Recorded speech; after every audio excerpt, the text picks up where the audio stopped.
Coucou les quatrièmes, on se retrouve dans cette nouvelle vidéo pour poursuivre l'étude de notre chapitre sur l'Europe et la révolution industrielle. Nous avions vu précédemment que l'industrialisation avait permis de produire davantage de produits et que par conséquent le prix de ces produits avait diminué et qu'ils étaient devenus plus accessibles à la population. Ce qui avait également permis de baisser le prix de la marchandise, c'est l'essor des transports, qu'ils soient le transport ferroviaire ou maritime. Ça a permis de faire baisser le prix de la matière première, mais également de la marchandise. Tout cela avait permis, bien entendu, l'essor de l'économie et de grandes puissances comme l'Angleterre, la France, puis l'Allemagne et plus tard les États-Unis. Bien entendu, l'industrialisation n'a pas eu que des conséquences sur l'industrie et l'économie. Ça a eu des conséquences très importantes sur la population en termes d'emploi, en termes de conditions de travail, en termes de conditions de vie, et c'est ce que l'on va voir maintenant. Donc, ces grands États, ces grandes puissances économiques ont besoin de montrer à tous, ont besoin de montrer aux yeux du monde entier leur puissance économique et la maîtrise de ces progrès technologiques. Et cela passe, bien entendu, par l'architecture et une architecture métallique, puisque ça montre la maîtrise du domaine métallurgique. Donc, ils vont construire des monuments de plus en plus hauts, de plus en plus techniques. Et cela va bien entendu transformer le paysage urbain, comme on l'a déjà vu auparavant. Donc, on va citer en exemple, bien entendu, un monument français, peut-être le plus connu, et qui est le symbole de Paris et le symbole de la France à l'heure d'aujourd'hui. Je veux bien entendu parler de la Tour Eiffel, réalisée à partir de 1887 et inaugurée en 1889 lors de l'exposition universelle. Cette tour de 300 mètres, ou plus exactement tour de 312 mètres, avant d'atteindre les 324 mètres avec l'antenne que l'on mettra au-dessus, a été pour très longtemps la plus haute tour du monde, avant d'être dépassée en 1930 par le Chrysler Building en 1930, puis par l'Empire State Building en 1931 à New York. La Tour Eiffel est véritablement le symbole du progrès technologique et le symbole de la maîtrise de la métallurgie, puisqu'il a fallu environ 250 ouvriers pour la construire, et surtout l'utilisation de plus de 2 500 000 rivets et l'utilisation de plus de 18 038 pièces de fer pour la construire. Donc on a là véritablement un changement qui montre le progrès de la métallurgie en France.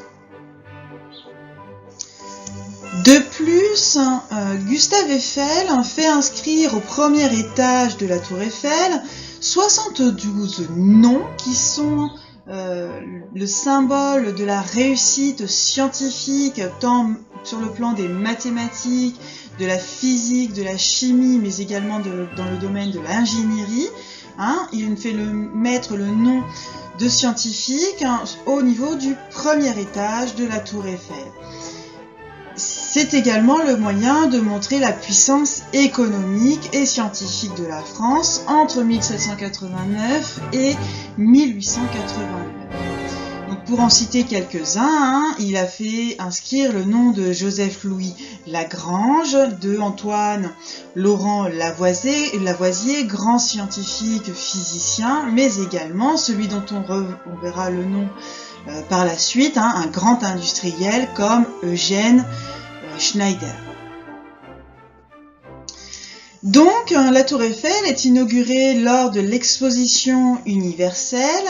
Elle a immédiatement attiré beaucoup de touristes, mais malheureusement, cette architecture a également attiré beaucoup de détracteurs. Un certain nombre de personne n'était pas d'accord avec la construction de ce monument qu'il considérait comme étant monstrueux, hein, et que l'architecture dénotait beaucoup trop avec les monuments d'architecture classique de Paris, et ont beaucoup milité pour la destruction de la Tour Eiffel. Donc juste pour en citer un, Guy de Maupassant, grand auteur français de cette époque, je le cite, il qualifiait la Tour Eiffel de haute et maigre pyramide d'échelles de fer, squelette disgracieux et géant dont la base semble faite pour porter un formidable monument de cyclope et qui avorte en un ridicule et mince profil de cheminée d'usine. Donc on voit bien que la Tour Eiffel n'a pas fait consensus tout de suite et que malgré tous ses détracteurs, hein, les touristes qui affluaient à la Tour Eiffel ont permis de sauver ce monument qui est resté, hein, de nos jours. La Dame de Fer est restée et est devenue le symbole de Paris et de la France aux yeux du monde entier. Elle reste le monument français le plus visité sur notre territoire. Donc, pour vous citer un autre monument monumental de Paris, symbole de la réussite industrielle française et de la maîtrise de la métallurgie en France, je voudrais vous citer le Grand Palais, réalisé en 1900 pour une autre exposition universelle qui se tenait également à Paris. Le Grand Palais montre cette maîtrise de la métallurgie grâce à sa coupole. On le voit très bien avec la vue aérienne, hein, le premier document du diaporama, où on voit cette grande coupole, hein, en forme de croix, et la vue également que je vous ai mis sur le diaporama avec cette vue intérieure où l'on voit ces grands arceaux, hein, métalliques qui permettent également d'obtenir cette verrière qui permet, hein, véritablement à la lumière de pénétrer à l'intérieur du bâtiment. Donc on a des bâtiments qui sont de plus en plus hauts et de plus en plus lumineux, et en tout cas à l'intérieur on ne cache plus l'architecture de fer. Par contre, le Grand Palais va être beaucoup moins critiqué que la Tour Eiffel, car on a, en tout cas à l'extérieur, on a essayé de préserver une architecture plus classique, puisque si vous regardez la dernière photographie, la façade correspond plus à une architecture classique avec l'utilisation de la pierre, des colonnes ici, hein, plus classiques, et ces grandes statues, hein, de victoire représentées ici. Donc le Grand Palais n'en est pas moins un symbole de la maîtrise de la métallurgie, puisqu'il a fallu utiliser plus de 9506 tonnes d'acier et 14 900 m² de verre. Donc l'on voit bien la maîtrise de la métallurgie, et ça permet, hein, d'avoir une hauteur de 45 mètres sous la coupole. Donc on peut véritablement y faire de très grandes expositions avec des machines qui sont très importantes. Donc aujourd'hui, hein, on a des grandes expositions artistiques, des défilés de mode, hein, notamment Chanel qui a été réalisé dans ce bâtiment. Je voudrais vous présenter un dernier monument juste pour le plaisir. Il s'agit du pont Alexandre III, réalisé en 1900 pour l'exposition universelle, en même temps que le Grand Palais que vous avez représenté ici sur le document en arrière-plan, et le Petit Palais également représenté en arrière-plan ici. Ce pont est un symbole également de la maîtrise de la métallurgie, puisqu'il est composé d'acier, ce qui lui permet d'être particulièrement solide et de résister à la fois à sa largeur exceptionnelle, puisqu'il est large de 160 mètres, et également à sa hauteur, hein, puisqu'il est haut de 107 mètres. Ce pont est particulièrement solide, on n'a pas besoin d'avoir de piliers ici en dessous pour le soutenir, ce qui va faciliter la circulation sur la Seine. Donc sa hauteur et l'absence de piliers facilitent la circulation, et le pont n'a pas besoin d'être plus bas. puisque s'il était plus bas, on serait obligé de le faire ouvrir, comme certains ponts, et si on ouvre le pont, ça empêche la circulation, cette fois-ci non plus en dessous, mais au-dessus. Donc c'est particulièrement intéressant de faire un pont d'un seul tenant, sans piliers et suffisamment haut pour faciliter la circulation à la fois sur la Seine et sur le pont. Donc un pont dont la maîtrise de la métallurgie est primordiale. Deuxième point, c'est que ce pont est symbole également de modernité, puisque même si l'on ne le voit pas sur ce document, il y avait des lanternes qui seront électrifiées, ce qui permet de montrer la diffusion de l'électricité, de la maîtrise de ce moyen d'éclairage dans Paris. Donc, double symbole de progrès technologique. C'est pour ça que je voulais vous le présenter. Ensuite, dernier petit point, ce pont a été appelé le pont Alexandre III, car il signe l'alliance entre la France et la Russie, puisque Alexandre III il était le tsar de Russie, et c'est le père de Nicolas II, tsar qui sera entraîné dans la Première Guerre mondiale, et l'alliance entre la France et la Russie entraînera la France dans la Première Guerre mondiale. Bien entendu, ce n'est pas la seule raison, mais c'est l'une des raisons qui font que la France entrera dans la Première Guerre mondiale, avec bien entendu la volonté de récupérer l'Alsace-Lorraine. Mais ça, la Première Guerre mondiale, vous le verrez l'année prochaine. Ces monuments exceptionnels qui ont été construits et qui ont bouleversé le paysage urbain ont tous été construits pour des expositions universelles, celle de 1189 ou celle de 1900.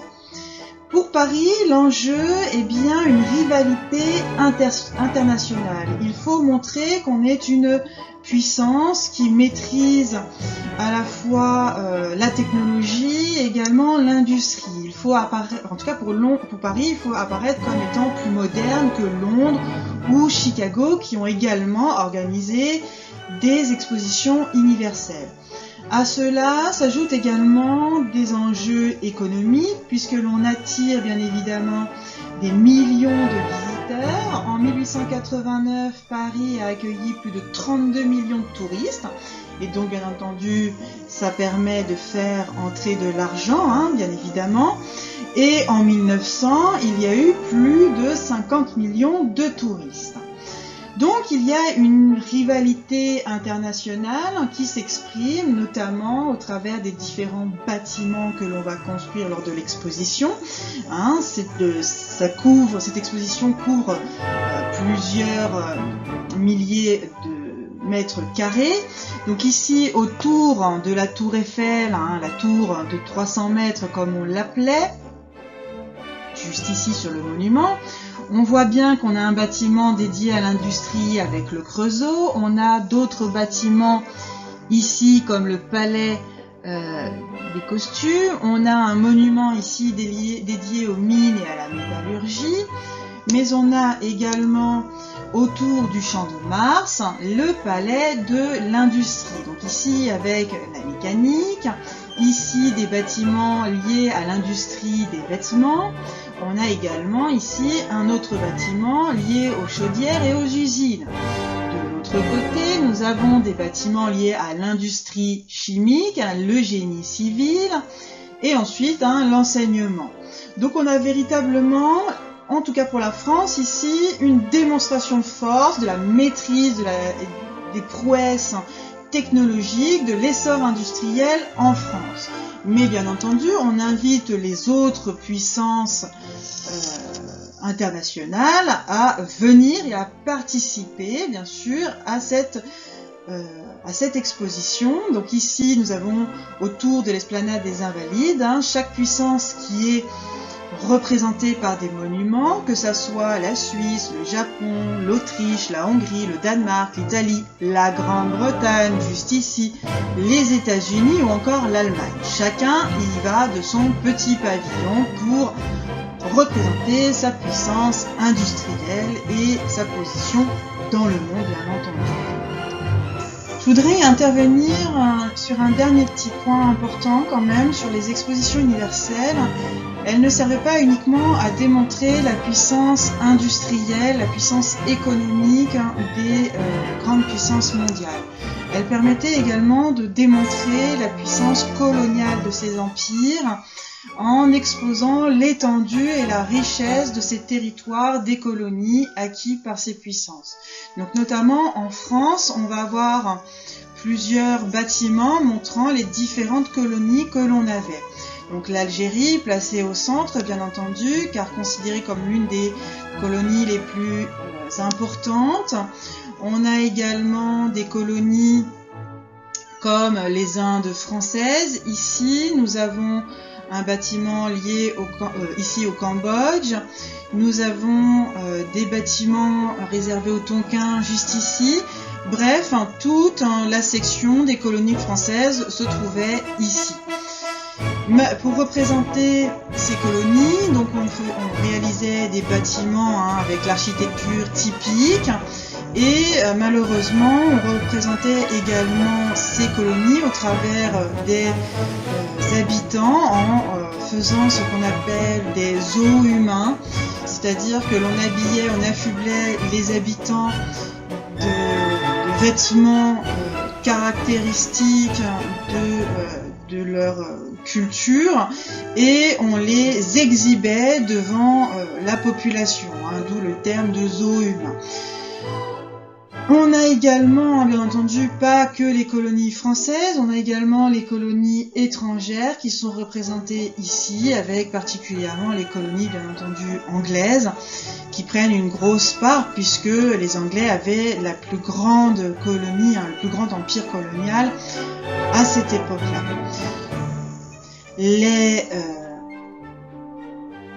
Les expositions universelles avaient donc véritablement un objectif, celui de montrer sa puissance face aux autres puissances internationales. Que ça soit une puissance industrielle, mais également une puissance coloniale, puisque sans les colonies, on n'aurait pas toutes les matières premières pour développer l'industrie, tout simplement.